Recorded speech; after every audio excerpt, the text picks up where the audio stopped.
Welcome, Mercedes Kirkel, to the Light Up Your Life podcast. I am so excited and happy that you are here.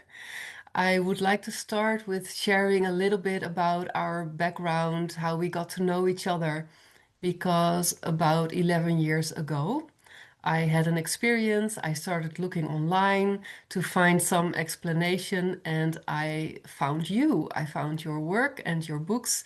I believe I contacted you by email. And then, after reading a few of your books, I started doing programs with you, online programs. And they were very meaningful to me. And then after that, we went on a trip to France that you organized, and you took me and other people to the sacred sites in southern France, which was an amazing experience, by the way. And I will share a few photos of that trip in the video. Two of me standing in a beautiful Mother Mary church. And on the outside, that church looked like a shed. Do you remember? And then you walked through the door, and it was this beautiful, serene place with light streaming through the windows and flowers everywhere. And the other photo is of both of us right before you baptized me in the sacred river. And every time I see that photo, my heart opens. You have such a love in your face, in your energy. And it's one of my favorite photos of us together. So these are a few good memories. And now, would you like to share a little bit about yourself? Who are you and your work with Mary Magdalene and Jeshua, and what led you to become a channel for them? Thank you for that wonderful introduction. I kind of feel like everything you said is so perfect, I can't top it.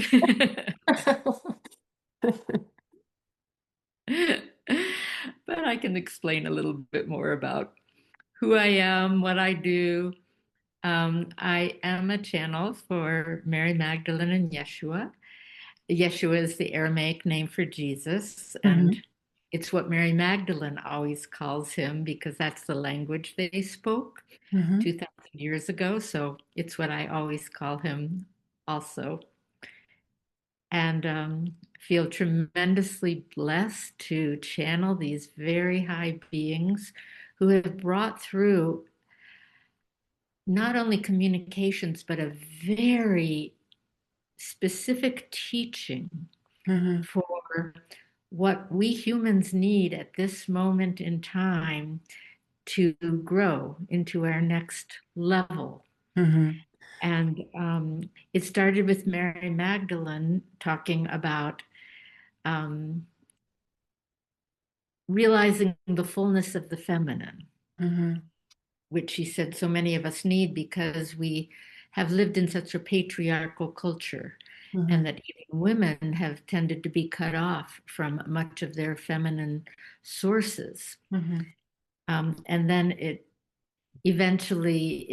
grew into Mary Magdalene and Yeshua communicating together to me and talking to both the masculine and feminine sides of ourselves and continuing their very specific teaching. That sounds so very interesting, and I have a few questions for you about these messages that they have for us. I would like to show a few of your books. The first one that I picked up, and I believe that's also the first one that you wrote, that you published, is Mary Magdalene Beckons. It is filled with the beautiful teachings of Mary Magdalene. Then we have Sublime Union. Mhm. And Sublime Union is a sacred sexuality manual and erotic memoir, which received very beautiful reviews. And then the third book that you wrote is called Dialogues with Yeshua and Mary Magdalene, The Journey to Love, if I recall correctly. And it is quite a special one because there is a third person involved. And would you like to share about what this process was like for you, being a channel for Mary Magdalene and Jeshua, in being also in conversation with a former priest who took part in the whole process? Yes. This man who was a former priest came to me because he had unresolved questions Hmm. uh, about the church, the Catholic Church, about the Bible. Um, and also, he was now married and he and his wife had gravitated towards New Age spirituality. And he had questions about New Age spirituality too and how How it all fit interesting. together. And his wife was familiar with me as a channel of Yeshua. And she had recommended that he have a session with me to get his questions answered. And so he came to me with this list of 30 some questions, all of which were very deep and profound. And I thought, oh Wow. my gosh, we'll be lucky if we cover one of these. And so we started out in the first session, and it was entirely the dialogue between the priest and Yeshua. I was simply the Hmm. voice, the vehicle, Hmm.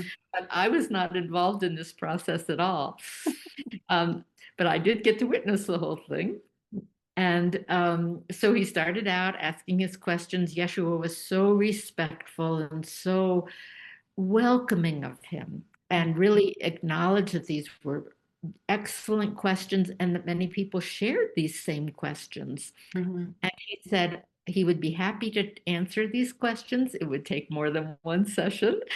But he had a request of the priest, which is that he wanted me to record our sessions and publish it as a book because Wow. Yeshua, was very sure that this would be very valuable for so many people who had these same questions. Yeah.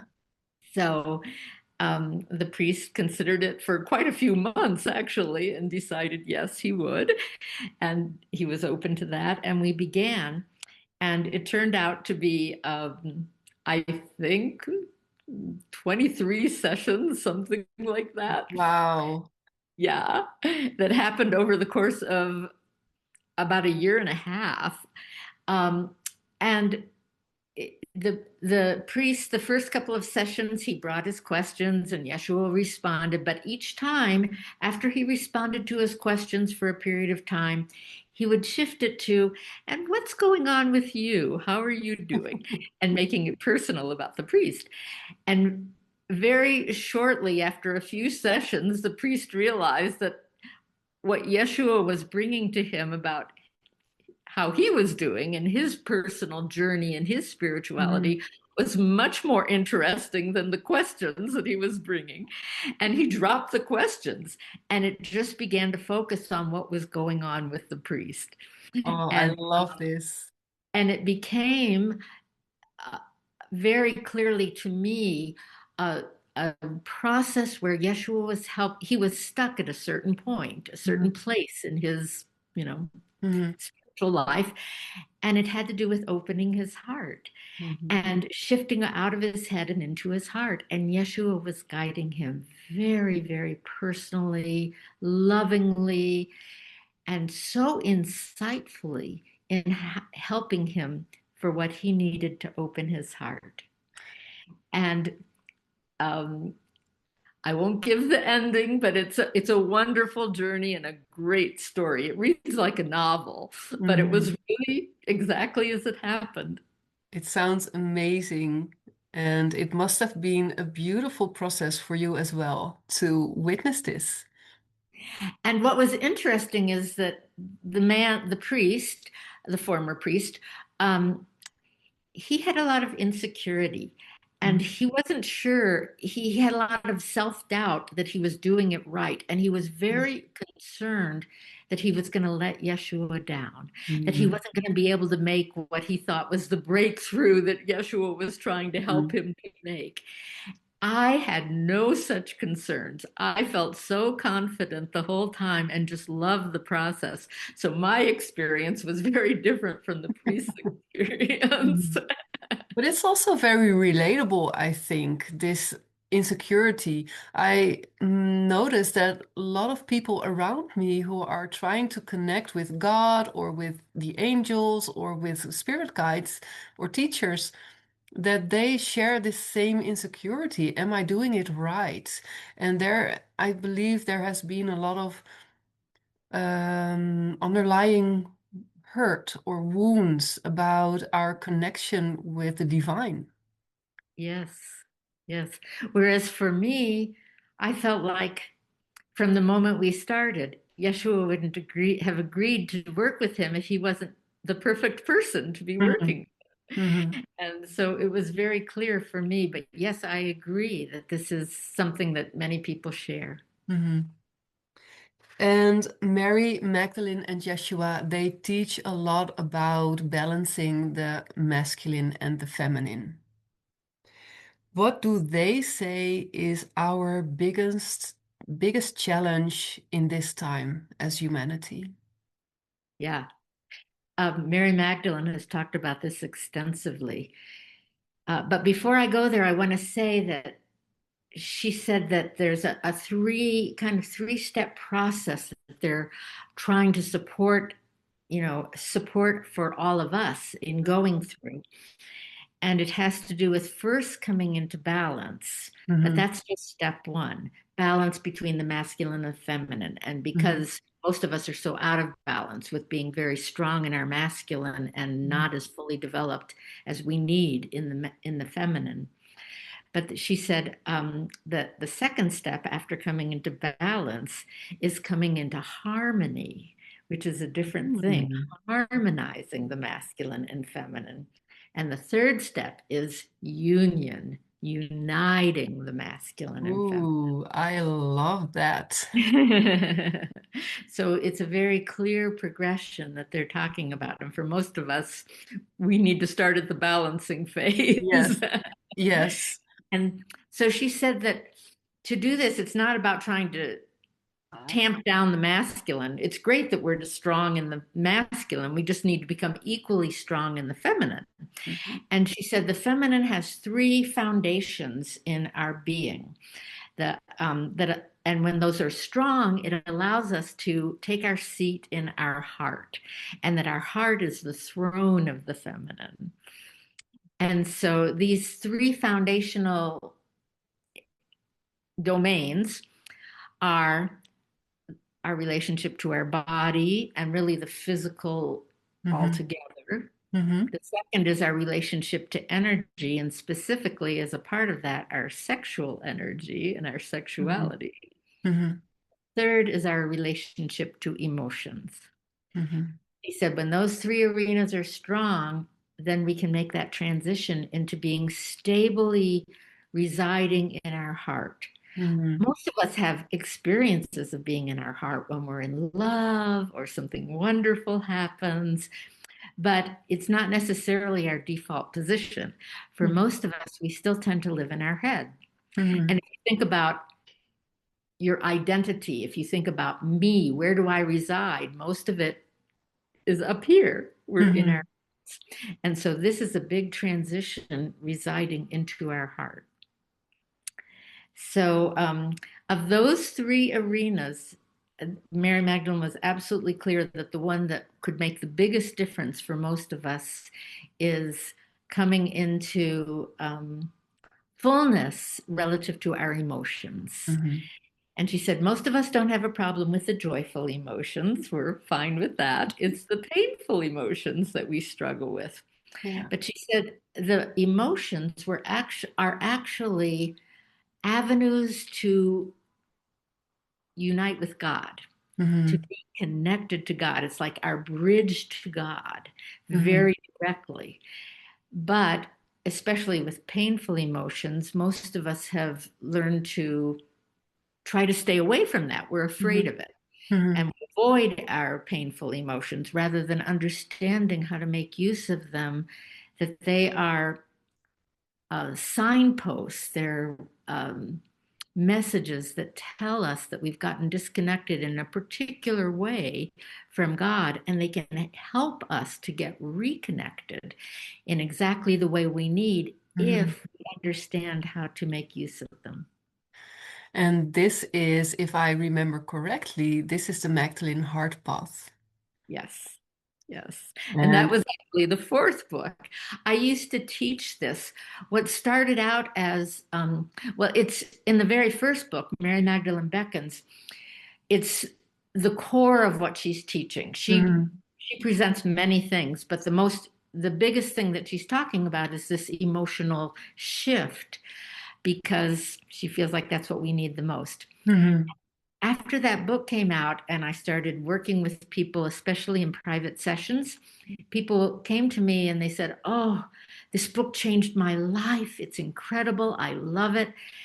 And then I would start to work with them and ask them to engage the process that she's recommending because this is the thing about Mary Magdalene and Yeshua. They're not belief based, they're mhm, not theoretical. They are really into practice mhm, that will transform us. And so she's presenting an actual practice, an emotional practice. And when I asked people to engage it, I saw that they didn't really know how to engage it in their own life. mhm, And so out of that, I started teaching a course, which I called the Magdalene Heart Path course, um, to support people in mhm, learning this process so they could really engage it in their own life. And so later, when I was writing the fourth book, I took that what I used to teach in that course and I basically put it into that book as a way that people could have it in book form. mhm. So it's like a companion volume to the first book, Mary Magdalene Beckons, although you can read it and understand it very clearly without having read the first book. Mhm. I found it very, very transformative, the work we did with the Magdalene Heart Path. And it helped me to mm, to understand my emotions better, but also to be able to, how do you say that in English, in correct English, to carry my emotions, not push them away, but stay present with them. Mary Magdalene used to say to embrace our emotions. Yes, and it has been a very important foundation for the work that I do now in my own sessions. It gave me the tools to not only help myself, but also to help other people as well with staying present with their emotions. So wonderful to hear that. Yeah. Teaching that material was so rewarding because people would have such breakthroughs hmm and and feel really hopeful about their growth and their spirituality in ways that maybe they had kind of given up on. It Yeah. was really wonderful. Yeah.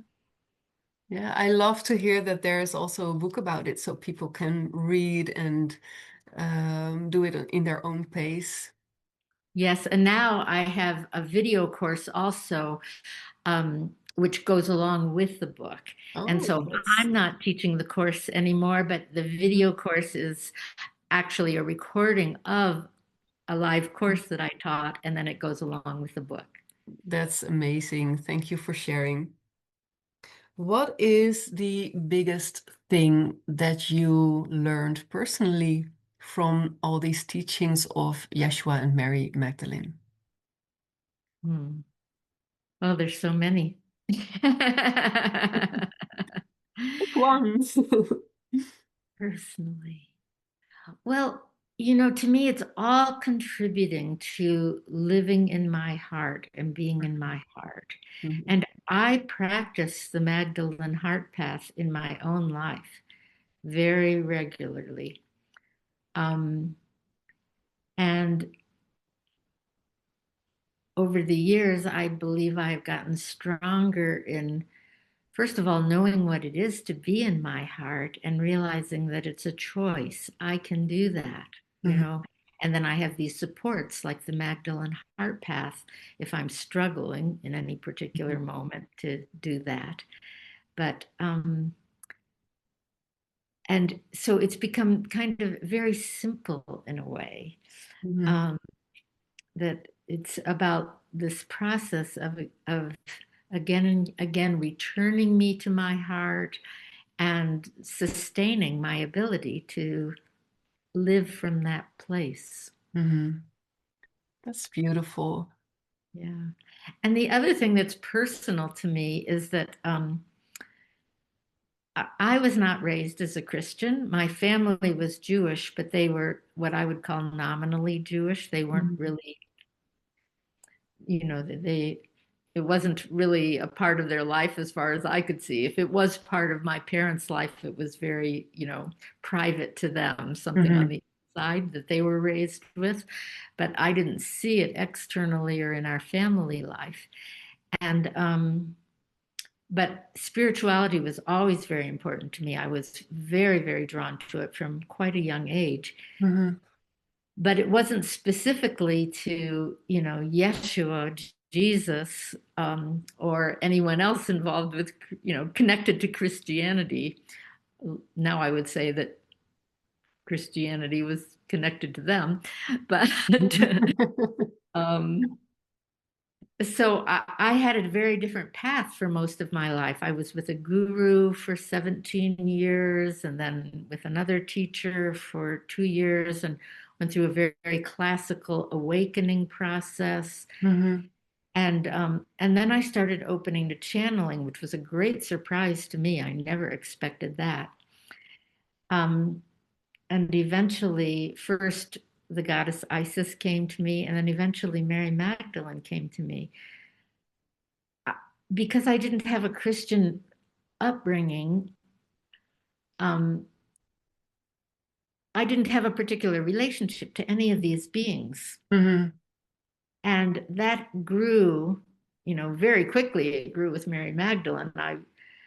I was like bowled over from the first time that she came to me with what an incredible force of love she is and Hmm. how wonderful her presence was and how brilliant her teaching was. And especially what really struck me was she was so strong, but could be loving and soft and feminine at the same time. Hmm. When she talked about her history, she never spoke negatively about anyone, even though you might say she had much cause to do so. Hmm. But it was almost like why give energy to that? Hmm. She just said things very straightforwardly and put her energy very consciously on what she wanted to support. And it was such a demonstration of, to me, how to live. Hmm.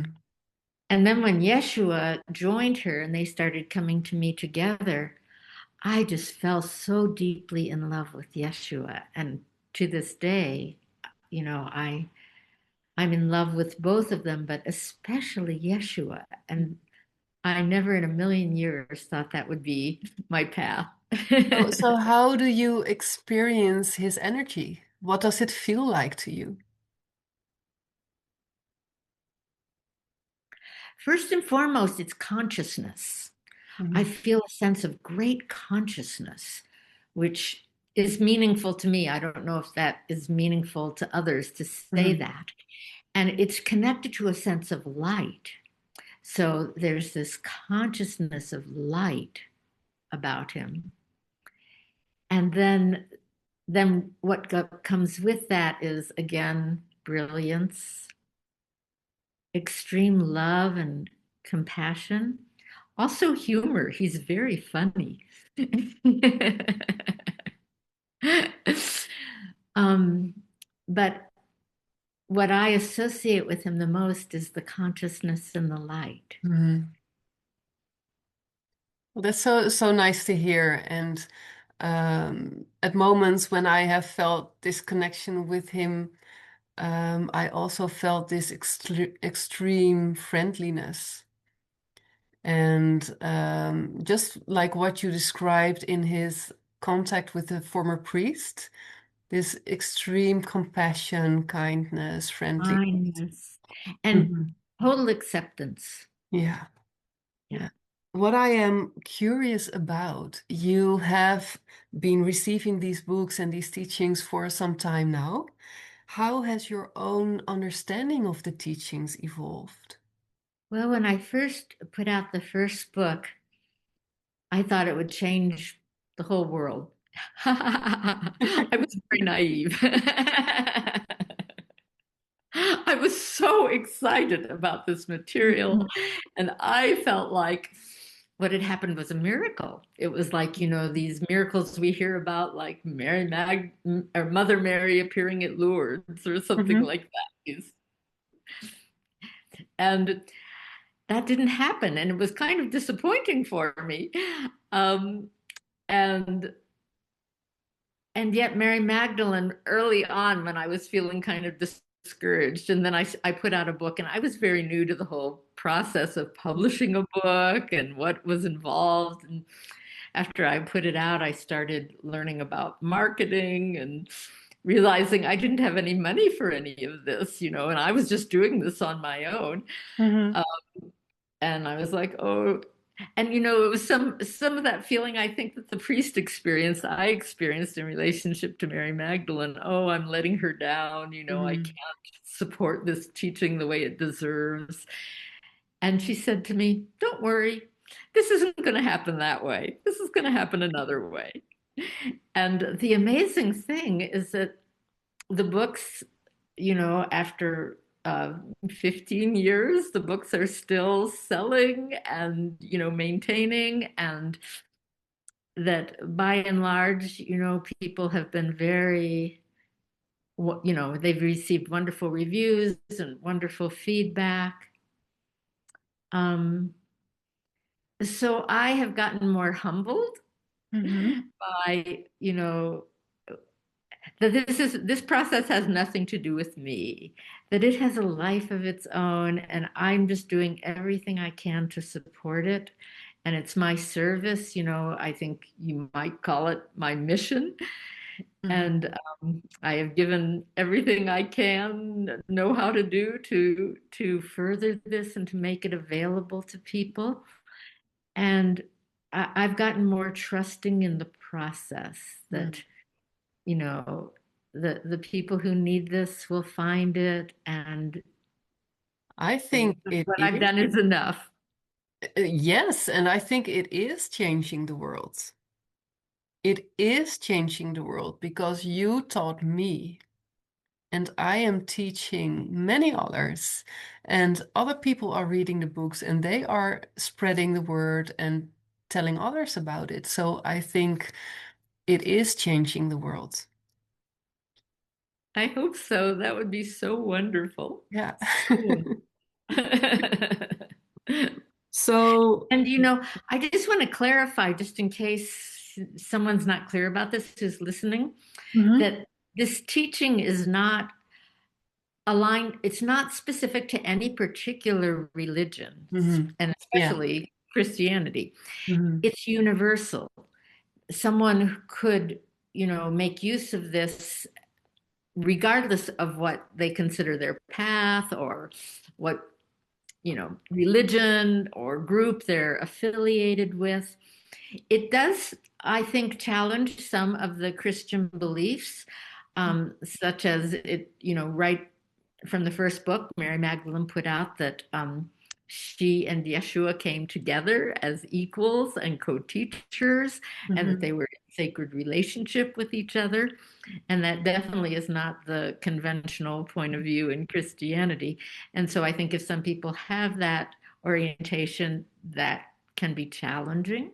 mhm, But that is very incidental to what they're bringing forth.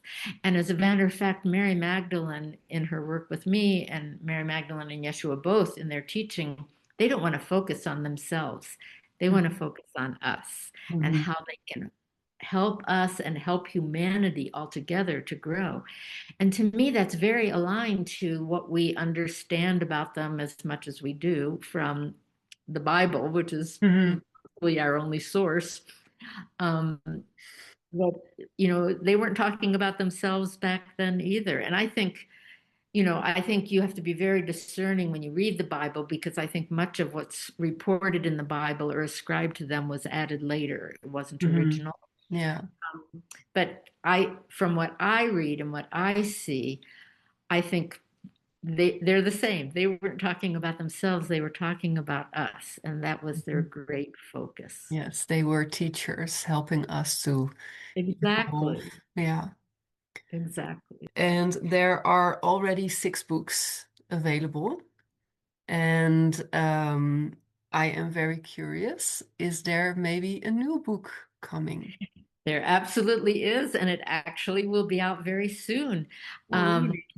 it's in the birth process, and it's called, I have to always think of the name, Practice Guide for Magdalene Sacred Sexuality.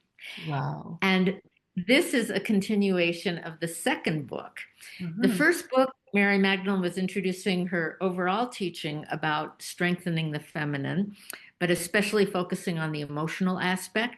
She Hmm. did introduce the other two aspects about the body and sexuality, but the big focus was on emotions. Hmm. But she knew that we were all very interested in sexuality and wanted to know more.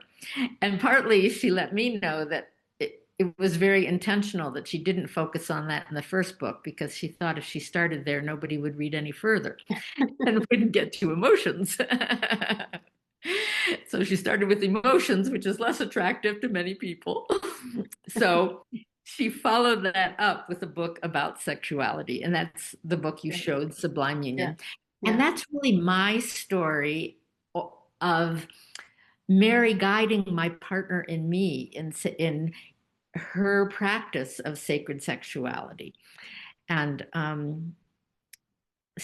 it's it's a story. It's my story, but It's woven a in there. it's a Oh, beautiful, beautiful book, and you've had wonderful reviews for that book.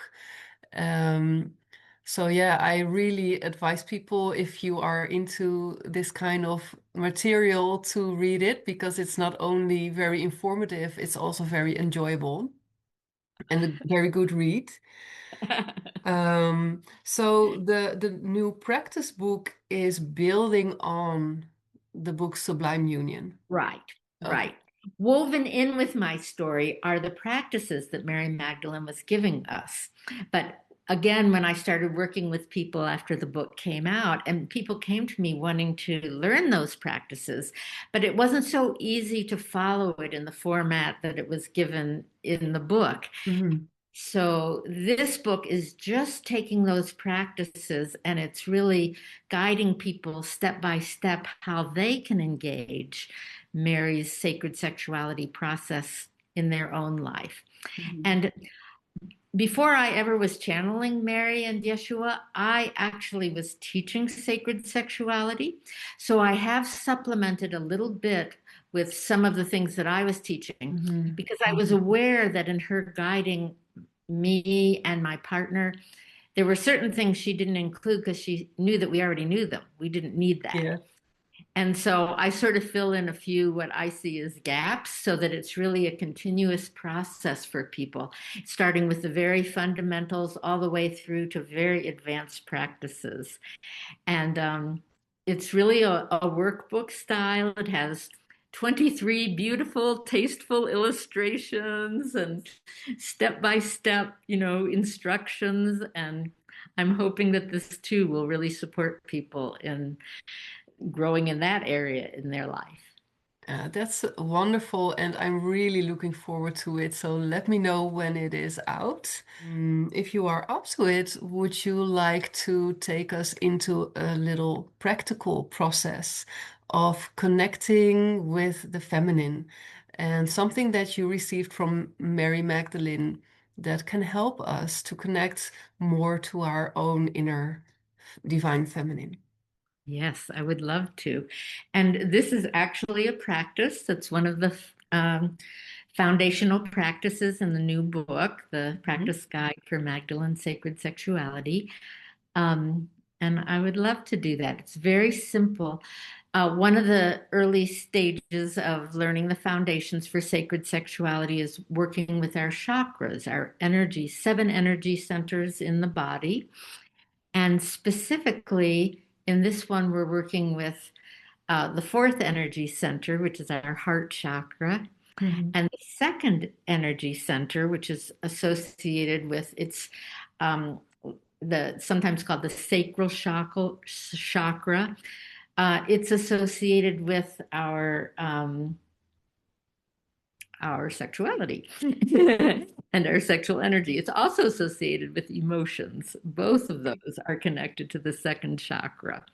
So, what I suggest is starting out with closing eyes and taking a couple full breaths.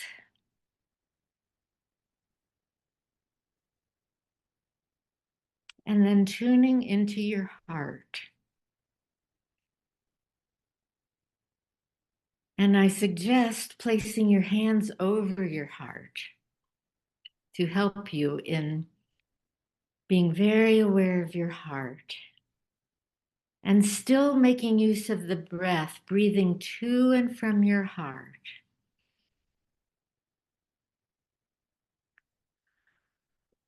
And as you do this, really feeling your heart energy.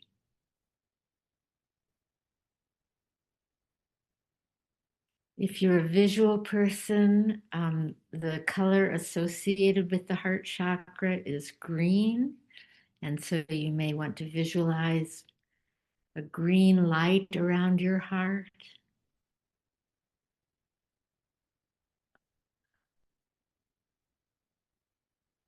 And with every in breath, you're bringing energy into your heart. And as you exhale, you're sending that heart energy out to your whole being.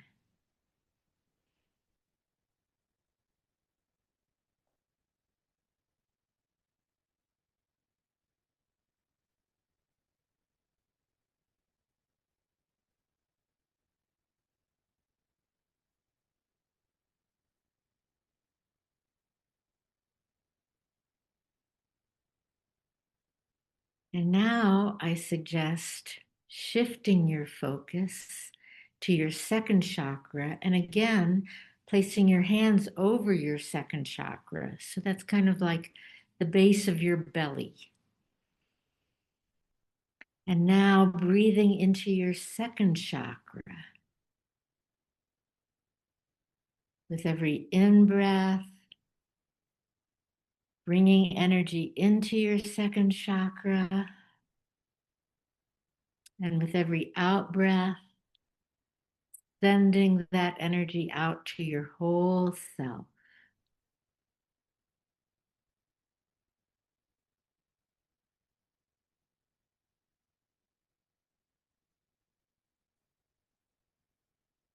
The second chakra is associated with the color orange.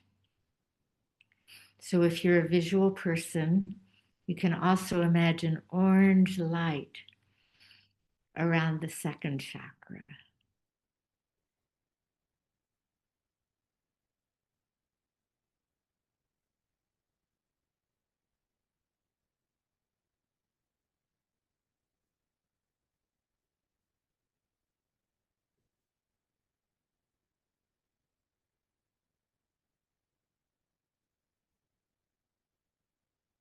And now I suggest keeping one hand on your second chakra and then returning the other hand back to your heart and seeing if you can breathe into both at the same time, feeling both chakras.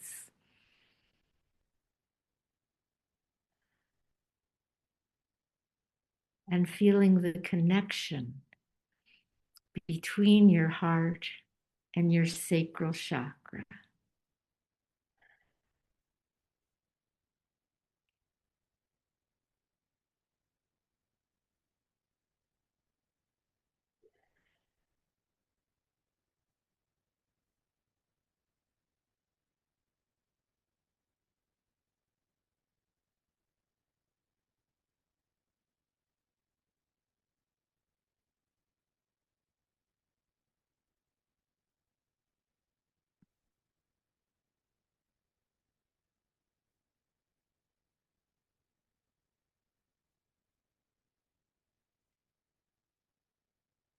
And then relaxing your hands and taking a moment to just rest in that energy of heart, sacral energy throughout your body and noticing how that feels.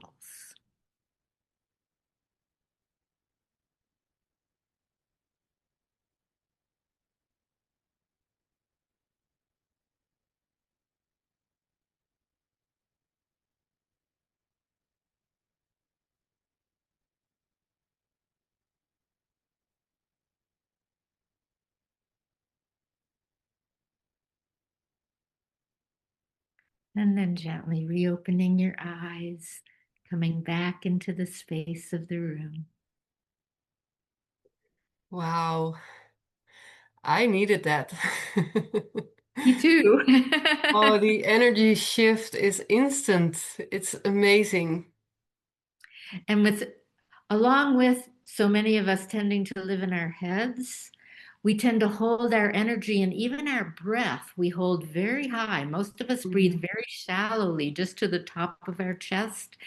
And when we open to what so many of us see, if we're living from our head, everything else is down there. That's the feminine down there. Yeah, And in preparation for our conversation, I realized that I have been very much in my masculine energy lately because I'm working a lot and I'm needing my mental energy a lot for this. So, what I received as guidance while doing this exercise was that I am imbalanced and that this is exactly what I need at this moment. So our interview couldn't have been at a more appropriate time. I love that. Yeah, it's all synchronicity. And I want to thank you so much, Mercedes, for everything that you have shared in this wonderful interview and for the beautiful exercise we just did. Where can people find you, find more about your work, and buy your books? Thank you so much. My website is the central place for finding everything about me. There's lots of information about the books. There's videos of me channeling and telling more about my story that brought how I came to open to channeling. And that is mercedeskirkel.com. Okay. And the books are available through the website. They're also available on Amazon worldwide. And they're also available through bookstores by special order, usually. So you have to request them, but you can usually get them through bookstores. Well, I will put the links in the video and also in the subscription below the video, and I'm sure that people will find you. For now, I want to thank you from my heart for your wisdom and for sharing what you have to offer to the world with us today. Thank you so much. This has been wonderful and wonderful to share this information with so many people and wonderful to spend this time with you. Well, we Thank- we will see each other soon again. I would like that.